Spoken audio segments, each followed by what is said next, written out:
Gusto mo bang maging security officer dito sa New Zealand? Ang unang hakbang ay ang pagkuha ng COA o Certificate of Approval. Ang COA ay isang lisensya na kailangan ng mga gustong magtrabaho bilang security officer, crowd controller, event security, property guard, personal guard.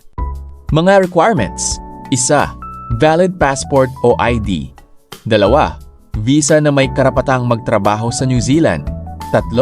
Passport size photo. 4. Walang seryosong criminal record. 5. Bayad para sa application. Paano mag-apply? 1. Pumunta sa website ng Ministry of Justice. 2. Kumpletuhin ang online application form. 3. I-upload ang mga kinakailangang dokumento. 4. Bayaran ang application fee. 5. Hintayin ang approval ng iyong COA. Magkano ang bayad? May application fee na binabayaran sa Ministry of Justice. Tandaan na simula 1 ng Hulyo 2026, nagkaroon ng maliit na pagtaas sa fees kaya mabuting i-check ang latest amount bago mag-apply.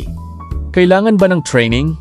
Para sa ilang security roles tulad ng crowd controller, property guard at personal guard, maaaring kailanganin ang kaukulang training.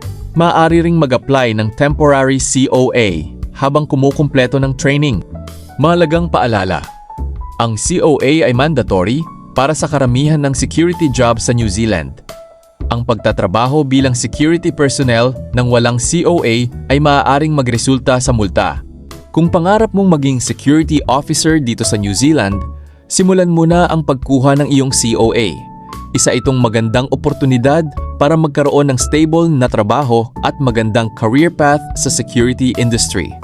Para sa official application at requirements, bisitahin ang New Zealand Ministry of Justice (PSPLA) at huwag kalimutan mag-follow para sa iba pang tips para maging security officer dito sa New Zealand. Daghang salamat!